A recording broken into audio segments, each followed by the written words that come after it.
한국? 전통도 역사도 없는 저급한 나라잖아. 여기 한국을 무시하는 한 일본인 여대생이 있습니다. 그런 그녀가 지금 하버드 대학 교수에게 충격적인 발언을 하며 소리치고 있다는데요. 과연 어떤 사연인지 알아보겠습니다. 저는 심장의 두근거림을 느끼며 하버드 ROTC 교실로 뛰어들었어요. 그리고 교수님께서 문을 닫기 전에 가까스로 도착했답니다. 큰 창문으로 밝은 아침 햇살이 들어와 나무 책상을 반짝이게 비쳤어요. 저는 무거운 책가방을 던지듯이 내려놓으며 자리에 앉았어요. 딱 맞춰 왔네요, 한나 학생. 저는 숨을 고르며 고개를 끄덕였어요. 제 이름은 한나리. 하버드에서 군사학을 전공하는 2학년 학생이에요. 한국계 미국인이라는 사실은 예전에는 크게 의미가 없었어요. 집에서는 김치를 먹고 몇 마디 한국어를 알고 있었지만 학교에서는 그냥 미국 친구들과 어울리는 일반적인 학생이었어요. 교수님께서 프로젝터를 작동하셨고 동아시아의 지도가 큰 화면에 비추어졌어요. 교실에는 커피와 오래된 책 냄새가 섞여 있었고 주변에 20명 정도의 학생들은 노트북이나 공책을 꺼내기 시작했어요. 오늘은 동북아시아의 군사협력을 논의할 거예요. 교수님께서 말씀하셨어요. 특히 한국이 전쟁 후에 어떻게 세계적인 강국으로 부상했는지 살펴보겠습니다. 교수님께서는 다음 슬라이드로 넘기시며 한국 전쟁 후 폐허가 된 서울의 흑백 사진과 현대의 빛나는 고층 건물과 네온사인이 가득한 사진을 차례로 보여주셨어요. 그 대비가 매우 충격적이었어요. 한국의 변화는 경제학자들이 기적이라고 부르는 사례예요. 교수님께서 한국의 성장 곡선을 가리키며 설명하셨어요. 한국 전후 가장 가난한 나라 중 하나였던 우리가 지금은 기술, 엔터테인먼트, 군사력 등에서 세계를 선도하고 있죠. 저는 눈이 휘둥그레졌어요. 지금까지 한국에 대해 이런 시각으로 생각해 본 적이 없었거든요. 자라면서 한국은 단지 부모님께서 가끔 언급하시는 먼 나라였어요. 삼성과 BTS 정도만 알았을 뿐이었죠. 교수님께서 강의를 계속하시던 중 세 번째 줄에 앉은 한 학생이 손을 들었어요. 저는 그녀가 일본에서 온 아야라는 걸 알았어요. 그녀의 긴 검은 머리는 깔끔하게 묶여 있었고 언제나 자신감 넘치는 목소리로 말하곤 했어요. 교수님, 죄송하지만 아야 씨는 강의 도중 목소리를 높여 의견을 말했어요. 저는 교수님의 평가에 동의하지 않아요. 한국은 단순한 저급한 국가일 뿐이에요. 일본이나 미국처럼 오랜 역사나 전통이 없잖아요. 교실은 순식간에 정적에 휩싸였어요. 계속해서 들리던 타이핑 소리도 멈춘 듯 했죠. 교수님께서는 아야 씨에게 계속 말해도 좋다는 제스처를 하셨어요. 아야 씨는 이어서 일본은 고대의 사무라이 전통을 가지고 있어요. 제2차 세계대전 때는 우리 가미카제 파일럿들이 미군을 겁먹게 했잖아요. 그게 진정한 민족 정신을 보여주는 거예요. 한국은 단지 일본과 미국의 아이디어를 베껴서 전자제품과 대중가요 덕분에 운이 좋았던 것 뿐이에요. 라고 말했어요. 저는 얼굴이 화끈거렸어요. 한국에 대해 애국심이 크지 않았지만 아야 씨의 어조에서 뭔가 불편한 느낌이 들었어요. 주위를 둘러보니 다른 학생들도 자리에서 불편해하는 듯 보였어요. 바로 그때 앞쪽에 앉아있던 한 학생이 일어났어요. 그는 키가 크고 어깨가 넓었으며 단정한 파란 셔츠를 입고 있었어요. 캠퍼스에서 자주 보았지만 한 번도 말을 나눈 적은 없었어요. 저는 민준입니다. 한국 출신이에요. 제 의견을 말씀드리고 싶어요. 모든 시선이 그에게 쏠렸어요. 아야 씨의 공격적인 어조와 달리 민준 씨는 차분하고 정중하게 말씀하셨어요. 아야 씨의 말씀은 잘못됐다고 생각합니다. 제 나름대로 반박하고 싶어요. 한국은 단순히 운이 좋았던 것이 아니에요. 우리는 완전히 파괴된 후 재건했어요. 일본이 35년간 우리를 식민 지배했고 한국 전쟁이 모든 것을 무너뜨렸지만 우리에게 남은 건 아무것도 없었어요. 그런데도 오늘날 이렇게 일어섰어요. 민준 씨의 말 한마디 한마디가 무겁게 다가왔어요. 제 가슴 한켠에서 이상한 감정이 솟구쳤어요. 혹시 자랑스러움일까요? 아니면 제 자신이 제 근본을 너무 소홀히 여겼다는 부끄러움일까요? 한국인들은 수십 년 동안 하루 16시간씩 일하며 모든 것을 희생했어요. 우리 아이들이 교육과 기회를 누릴 수 있도록 말이에요. 그건 운이 아니라 굳은 결심의 결과입니다. 교실 안은 완전한 정적에 휩싸였어요. 아야 씨조차 한동안 말을 잇지 못했어요. 그 순간 제 안에 무언가가 변하는 것을 느꼈어요. 저는 늘 미국인으로서의 정체성을 우선시해왔지만 민준 씨가 자랑스러운 어조로 한국을 옹호하는 말을 듣고 나니 제 조부모님이 떠나신 그 옛 땅에 대해 더 알고 싶다는 호기심이 일었어요. 교수님께서는 민준 씨의 말씀에 감사를 표하시고 아야 씨에게 다양한 관점은 소중합니다. 다음 수업에서 증거들을 함께 살펴봅시다. 라고 말씀하셨어요. 다음 수업날 저는 일찍 도착해서 앞쪽 좌석을 선택했어요. 그날의 열띤 토론 이후로 뒷자리에 앉던 제 자리가 갑자기 멀게 느껴졌거든요. 교수님께서 서류 뭉치와 커피가 담긴 텀블러를 들고 들어오셨어요. 신선한 커피 향이 교실 가득 퍼지자 교수님께서는 노트북을 준비하셨어요. 저는 앞줄에 이미 노트북을 펴고 앉아있는 민준 씨를 눈여겨보았어요. 세 좌석 떨어진 곳에는 아야 씨가 단정한 자세로 앉아 있었고 살짝 턱을 들고 있었어요. 오늘은 한국의 여정을 좀 더 깊이 파헤쳐 보겠습니다. 교수님께서 조용하지만 힘있는 목소리로 말씀하셨어요. 불빛이 어두워지자 화면에는 흑백 사진이 나타났어요. 사람들은 맨손으로 잔해를 파헤치고 있었고 주변 건물들은 부서진 껍데기만 남아 있었어요. 마른 아이 한 명이 전경에 서서 텅 빈 눈으로 카메라를 응시하고 있었어요. 서울 1953년이에요. 교수님께서 부드럽게 말씀하셨어요.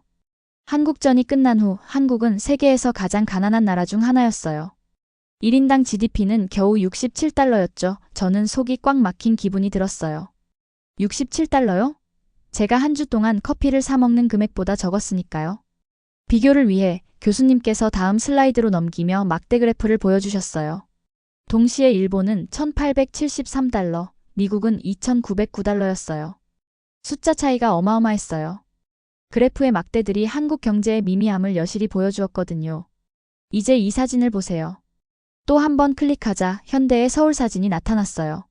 빛나는 고층 건물, 넓은 고속도로, 네온 사인, 그리고 멋지게 차려입은 사람들이 북적였어요. 이전 사진과 비교하니 마치 SF 영화의 한 장면처럼 보였어요. 오늘날 한국의 1인당 GDP는 3만 달러를 넘어요. 이 변화는 우연이나 행운으로 이루어진 게 아니랍니다. 저는 몸을 앞으로 기울이며 집중했어요. 제 조부모님께서는 1970년대 초에 한국을 떠나셨죠. 혹시 그분들이 그 참혹한 시절을 직접 겪으셨을까요?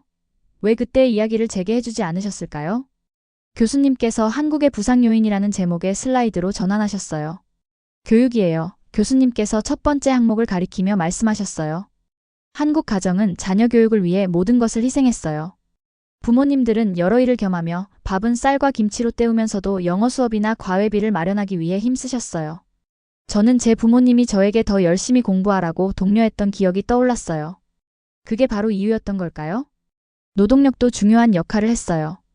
교수님께서 계속 설명하셨어요. 하루 16시간씩 일하는 것이 보통이었고 주 6일 근무도 일반적이었죠. 미국인들이 1960년대, 70년대의 번영을 누리는 동안 한국인들은 무에서 나라를 다시 일구어냈어요. 다음 슬라이드에는 섬유 공장에서 일하는 여성들의 모습이 나왔어요. 섬세하게 움직이는 손길과 결연한 표정이 인상적이었어요. 그리고 비전, 교수님께서 덧붙이셨어요. 한국 지도자들은 급속한 산업화를 위해 노력해야 한다는 것을 잘 알았어요. 천연 자원이 부족했기 때문에 가장 큰 자산인 국민에 집중한 거죠. 저는 한국인들이 이룩한 성과에 대해 자부심과 함께 지금까지 그 이야기를 배우지 못했던 제 자신에 대한 아쉬움도 느꼈어요. 그때 아야 씨는 손을 들었어요. 일본도 제2차 세계대전 후 재건했어요. 아야 씨는 날카로운 목소리로 말했어요. 우리도 경제기적을 이루었는데 왜 한국만 특별한 대우를 받아야 하는 건가요? 교수님께서는 고개를 끄덕이시며 아야 씨, 아주 좋은 지적입니다. 일본의 전후 회복도 정말 놀라웠어요. 라고 답하셨어요. 교수님께서는 두 나라를 비교하는 슬라이드로 전환하셨어요. 하지만 일본은 전쟁 전부터 산업 인프라를 갖추고 있었고 제조업 전통과 상당한 미국 원조 덕분에 유리한 출발을 했어요. 반면 한국은 그런 기반이 전무했어요. 게다가 북한의 위협과 정치적 불안정에 시달리기도 했죠. 그때 민준 씨께서 손을 들고 조용히 말씀하셨어요. 제 할머니께서 옛날 이야기를 해주셨어요. 전쟁 후 사람들이 미국 군용 잔해를 모아서 팔았다고 하더라고요. 또 아이들은 열차에서 떨어진 석탄 조각을 줍기도 했어요. 민준 씨의 말씀은 제 마음에 생생한 그림을 그려주었어요. 어느 순간 제 기억 속에 제 할머니께서 버스 요금을 낼 돈이 없어서 겨울에도 3마일을 걸어 학교에 다니셨던 이야기가 떠올랐어요. 바로 그렇습니다. 교수님께서 말씀하셨어요. 한국의 이야기는 단순한 경제 통계 이상의 의미를 지니고 있어요. 그것은 극복하기 힘든 시련 속에서도 인간의 끈질긴 의지를 보여주는 증거랍니다.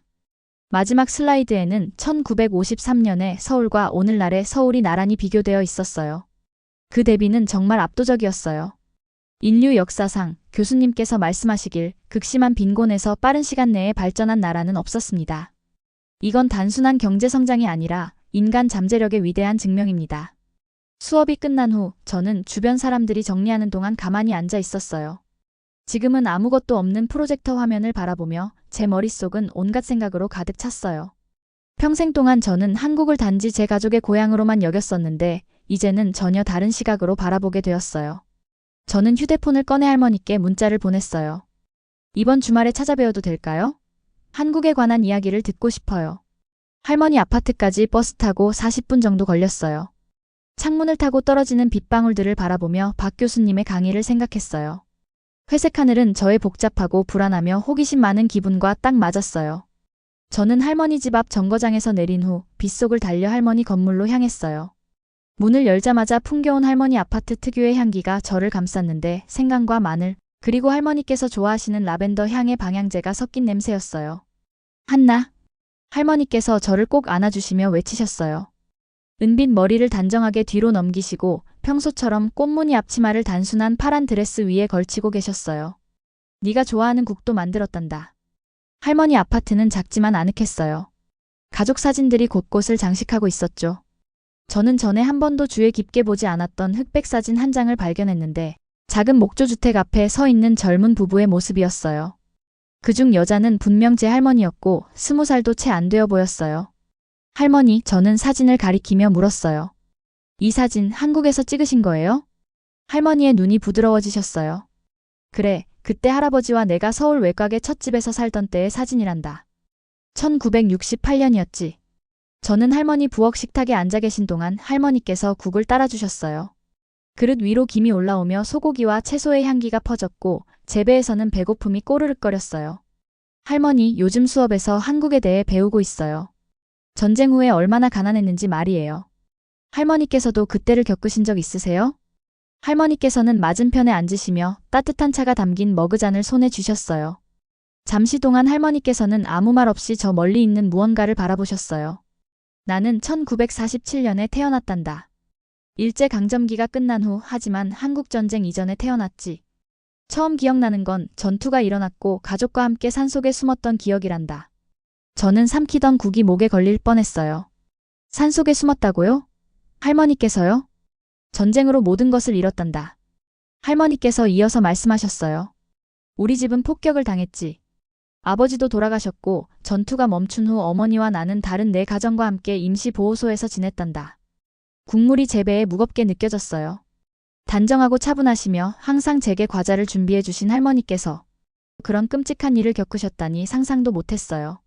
왜 한 번도 이런 이야기를 해주지 않으셨어요? 저는 물었어요. 할머니께서는 슬픈 미소를 지으시며 말씀하셨어요. 그저 과거일 뿐인데 더 말하고 말고 할 것도 없지. 우리는 더 나은 미래를 위해 미국에 왔던 거란다. 힘든 시절에 머무르려고 온 게 아니었으니까. 저는 중학교 때 제 한국인 정체성 때문에 부끄러워했던 기억이 떠올랐어요. 엄마에게 김밥이나 불고기 대신 미국식 도시락을 싸달라고 부탁했던 적도 있었죠. 지금 와서 그때가 부끄럽게 느껴졌어요. 그때 자라면서 어떤 느낌이셨어요? 저는 조심스레 물었어요. 할머니의 눈빛이 반짝이셨어요. 힘들었지만 서로가 있었단다. 동네 전체가 가족과 같았지. 한 사람이 음식이 있으면 모두가 먹었고 누군가 집을 수리해야 하면 모두가 도와줬단다. 그러고는 할머니께서 책장 속에서 제가 한 번도 본 적 없는 나무 상자를 꺼내셨어요. 그 안에서 희미해진 사진들, 한글 편지들, 그리고 성적표처럼 보이는 문서들을 꺼내 보여주셨어요. 이곳이 내 학교였단다. 할머니께서 간단한 교복을 입은 아이들이 콘크리트 건물 앞에 서 있는 사진을 보여주시며 말씀하셨어요. 겨울에는 난방도 없었고 손가락이 너무 시려서 연필을 쥐기 힘들었지만 우리들은 정말 열심히 공부했지. 할머니는 사진 속 앞줄에 앉아있던 의지가 가득한 호리호리한 소녀 자신을 가리키셨어요. 왜 그리도 열심히 공부하셨나요? 모든 게 너무 어려웠는데? 저는 물었어요. 교육만이 우리에게 남은 희망이라고 여겼기 때문이야. 할머니께서 단순하게 말씀하셨어요. 한국에는 다른 자원이 없었으니까요. 석유도, 금도, 강력한 군사력도 없었단다. 단지 포기하지 않겠다는 사람들의 의지만 있었을 뿐이지. 할머니께서는 또 다른 사진들을 보여주셨어요. 청소년 시절 어머니의 포장마차를 도우시던 모습, 고등학교 졸업식, 그리고 결혼식 사진들이었어요. 할아버지와 나는 주 6일 하루 12시간씩 일했단다. 나는 수출용 옷을 바느질했고 할아버지는 건설 현장에서 일하셨어. 10년 동안 한 푼 한 푼 모아서 미국으로 올 수 있었지. 제 목이 조여오는 느낌이었어요. 그래서 한국을 떠난 것이 의미가 있었나요? 할머니께서는 오래도록 저를 바라보시더니 말씀하셨어요. 우리는 너를 위해 왔단다, 한나. 네가 우리가 누리지 못한 기회를 가졌으면 하는 마음이었지. 눈물이 고여오는 것을 삼키며 저는 평생 너무 많은 것을 당연하게 여겼다는 생각이 들었어요. 그러다 할머니께서 얼굴에 미소를 띠시며 말씀하셨어요. 하지만 지금의 한국은 정말 놀랍구나. 서울은 뉴욕보다도 현대적이야. 내 사촌의 손주들은 너보다 더 좋은 핸드폰과 빠른 인터넷을 쓰고 한국 드라마도 매일 보지. 할머니께서 웃으시니 목소리가 갑자기 젊어지신 듯 했어요. 웃긴 게 뭔지 아니, 내가 한국을 떠날 때는 우리나라가 가난한 나라로 여겨졌었거든. 미국 사람들은 우리를 불쌍하게 여겼지만 지금은 여기 친구들이 미국에서 구할 수 없는 한국의 뷰티 제품을 보내달라고 하더구나. 저도 함께 웃으며 할머니께서 미국 친구들을 위해 마스크와 세럼을 몰래 보내주시는 모습을 상상했어요. 한국은 정말 빠르게 변했어. 할머니께서 경탄에 찬 목소리로 말씀하셨어요. 역사상 어느 나라도 이루지 못한 성과야. 오후가 지나면서 할머니께서는 전통 명절 이야기, 적은 음식으로 겨울을 버텼던 이야기, 동네 아이가 대학에 합격했을 때의 공동 축하 행사에 관한 이야기를 더 해주셨어요. 헤어질 시간이 다 되자 저는 평소보다 더 꽉 안아드렸어요. 이야기해 주셔서 감사합니다. 저는 속삭였어요. 다음 주말에도 꼭 오렴. 할머니께서 말씀하셨어요. 제대로 된 김치 만드는 법도 가르쳐 줄게. 이야기할 것도 더 많단다. 버스 타고 집으로 돌아가는 길, 저녁 어둠 속에 켜지는 도시 불빛들을 바라보며 저는 뭔가 달라진 기분을 느꼈어요. 이제 저는 단순히 미국의 한나 리가 아니라 바다와 세월을 건너 이어진 생존, 결단, 그리고 조용한 영웅담의 한 부분이 된 느낌이었어요. 3주가 순식간에 지나갔어요. 저는 남는 시간마다 한국에 대해 연구했어요. 다큐멘터리를 보고 책을 읽었으며 휴대폰 앱을 통해 간단한 한국어 구절도 배우려고 했어요. 예전에는 영화 포스터로 장식했던 기숙사 벽에는 이제 한국 지도와 한국의 주요 명소 사진들이 붙어 있었어요. 박 교수님의 수업 마지막 과제가 다가왔어요. 주제는 한 나라를 선택하여 그 나라의 군사 및 경제 발전을 분석하라였는데 선택은 당연했죠. 토요일 아침 7시에 도서관에 도착해 한적한 구석자리를 잡고 노트를 펼쳤어요. 높은 창문으로 햇살이 쏟아져 들어오고 금빛 광선 속에 먼지들이 춤추고 있었어요. 오래된 책 냄새와 여행용 텀블러에서 풍겨나오는 커피 향이 작은 작업 공간을 채웠어요. 제 휴대폰이 진동했어요. 민준 씨에게서 온 문자가 도착했죠. 프로젝트 작업 중이신가요? 도움이 필요하면 위층으로 오세요. 첫 수업날 이후로 민준 씨와는 별로 이야기하지 않았는데 그의 문자를 보고 제 심장은 조금 뛰었어요. 저는 문자로 답했어요. 정말 감사해요. 사비 섹션입니다.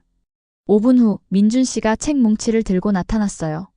그는 단정한 네이비 스웨터를 입고 있었고 안경이 그를 젊은 교수님처럼 보이게 했어요. 그래서 프로젝트 주제가 한국이군요. 민준 씨가 제 노트를 흘낏 보며 말씀하셨어요. 저는 고개를 끄덕이며 한국에 대해 이렇게 많이 배우게 될 줄은 몰랐어요. 제 뿌리에 대해 아무것도 몰랐더라고요. 라고 답했어요. 민준 씨는 미소를 지으며 대부분 2세대 자녀들이 비슷한 기분을 느낍니다. 그게 당연한 일이에요. 라고 말씀해 주셨어요. 그 후 3시간 동안 우리는 함께 작업했어요. 민준 씨는 자료를 추천해주고 제가 이해하지 못한 개념들을 설명해 주었으며 마른 통계 자료들 사이에 생명을 불어넣는 개인적인 이야기들도 공유해 주셨어요. 저희 할아버지께서는 1970년대에 경부고속도로 건설에 참여하셨어요. 당시 대통령께서 새벽에 건설 현장을 직접 방문해 진행 상황을 확인하곤 하셨어요. 작업자들은 제대로 된 장비가 없어서 대부분 손으로 이 거대한 고속도로를 건설했답니다. 민준 씨가 말씀해 주셨어요. 저는 수천 명의 사람들이 손으로 땅과 바위를 옮기며 오로지 결단력으로 현대 국가를 세워 나가는 모습을 상상했어요. 오후 중반이 되자 제 발표 자료가 점차 완성되어 갔어요. 전쟁의 폐허에서 세계 10위 경제대국으로 도약한 한국의 모습을 보여주는 슬라이드를 만들었고 1975년 최초의 국산 자동차 사진과 지금 전 세계에서 판매되는 현대와 기아 자동차의 사진을 비교했어요. 또한 세계 최고 수준의 교육 순위를 보여주는 차트도 포함시켰어요. 자료를 정리하며 저는 민준 씨에게 이제 과제가 단순한 숙제가 아니라 제 개인적인 이야기가 된 것 같아요. 라고 고백했어요. 민준 씨의 눈이 제 눈을 마주쳤고 정말 잘하고 계세요. 라고 말씀해 주셨어요. 발표 당일 저는 교실 앞에 서기 전 손바닥이 땀으로 젖었어요. 박 교수님께서는 격려의 미소로 고개를 끄덕이셨고 앞줄에서 아야 씨가 눈을 가늘게 뜨고 있는 것을 보았어요. 깊게 숨을 들이마시고 첫 슬라이드를 클릭했어요. 몇 주 전 박 교수님께서 보여주셨던 전쟁 후 서울에 참담한 사진이었어요. 이것은 1953년의 대한민국입니다. 저는 예상보다 강한 목소리로 시작했어요. 전쟁으로 완전히 파괴된 나라, 인프라도 산업도, 당시 대부분의 경제. 전문가들이 보기에 희망이 없다고 여겼던 나라였죠. 다음 슬라이드를 클릭하자 밤의 현대 서울 사진이 나타났어요. 수많은 불빛과 고층 건물이 한데 어우러진 모습이었어요. 그리고 이곳은 오늘날의 한국입니다. 여러분이 보시는 변화는 인류 역사상 가장 빠른 경제 발전을 보여줍니다. 하지만 단지 숫자와 통계만으로는 진짜 이야기를 전달할 수 없어요. 다음 10분 동안 저는 배운 것들을 나누었어요. 단순한 사실과 수치를 넘어서 그 이면에 있는 사람들의 이야기를 전했어요. 할머니께서 전쟁 중 산속에 숨으셨던 이야기, 교육이 유일한 희망이어서 촛불 아래서 공부했던 한국 학생들의 이야기, 가난과 비극에 머무르지 않고 스스로를 재창조한 한 민족의 이야기를 말했어요. 한국은 단순히 재건된 것이 아니라 가능성을 새롭게 정의한 나라입니다. 1950년대 아시아 최저의 GDP를 기록했던 나라가 오늘날 기술, 엔터테인먼트, 혁신의 선두주자로 변모했고 국제 원조를 받던 나라에서 다른 국가의 발전을 도와주는 주요 기부국으로 거듭났습니다. 저는 결론에 다다르며 말씀드렸어요. 잠시 멈춰서 주위를 둘러보니 모든 이들이 집중해서 제 이야기를 듣고 있었고 아야 씨조차 주에 깊게 보고 있었어요. 하지만 한국을 진정으로 특별하게 만드는 것은 경제 통계가 아니라 한국인들의 정신입니다. 그들의 회복력, 미래 세대를 위해 희생하는 의지, 그리고 고난을 기회로 바꾸는 능력 말이죠. 발표를 마치자 교실은 뜨거운 박수로 가득 찼어요. 박 교수님께서도 고개를 끄덕이며 만족스러운 표정을 지으셨고 민준 씨가 쾌활하게 엄지를 들어 올리는 모습이 보였어요. 수업이 끝난 후 아야 씨도 다가와 얼굴에 진지한 표정을 지으며 발표가 정말 유익했어요. 한국 역사에 대해 새로운 관점을 갖게 되었네요. 라고 말씀해 주셨어요. 아야 씨의 말 한마디는 마치 큰 찬사와도 같았어요. 이어서 아야 씨께서 조용하게 덧붙이셨어요. 사실 예전에 제가 한국에 대해 경솔한 말을 했던 것, 무시했던 것에 대해 깊이 반성하고 있어요. 오늘 발표를 듣고 제 자신도 많이 깨달았습니다. 정말 죄송합니다. 그 말에 저는 따뜻한 미소로 고개를 끄덕였어요. 그날 저녁 저는 영상통화를 통해 부모님께 다음 여름에 한국을 방문하고 싶다고 말씀드렸어요. 엄마의 눈은 놀람으로 커졌어요. 정말? 한국에 관심 없다더니 생각이 바뀐 거니? 저는 조용히 제가 잘못 생각했어요. 직접 보고 한국에 대해 이해하고 싶어요. 라고 답했어요. 나중에 제 방에 혼자 남아 책상 위에 놓인 가족 사진을 바라보니 고등학교 졸업 때 찍은 부모님과 남동생 그리고 제 모습이 보였어요. 처음에는 우리 가족만 생각했지만 그 사진 속에는 전쟁을 견디고 가난을 극복하며 바다를 건너 이곳에 올 수 있도록 희생한 여러 세대의 이야기가 담겨 있는 것 같았어요. 저는 노트북을 열고 여행 전에 배울 한국어 구절이라는 새 문서를 만들었어요. 그 맨 위에 할머니께서 처음 가르쳐 주신 구절, 나는 한국인입니다를 한글로 적으며 첫 줄을 채웠어요. 처음으로 제 자신이 온전히 느껴졌어요. 제 뿌리를 찾은 그 순간 저는 이제 단순한 미국의 한나리가 아니라 수십 년과 수많은 희생을 넘어 이어진 한 가족의 한 부분임을 깨달았답니다. 제 이야기를 들어주셔서 감사합니다. 이한나였습니다. 이상으로 오늘의 사연 마치겠습니다. 구독과 좋아요 눌러주시면 더 많은 사연을 들어보실 수 있습니다.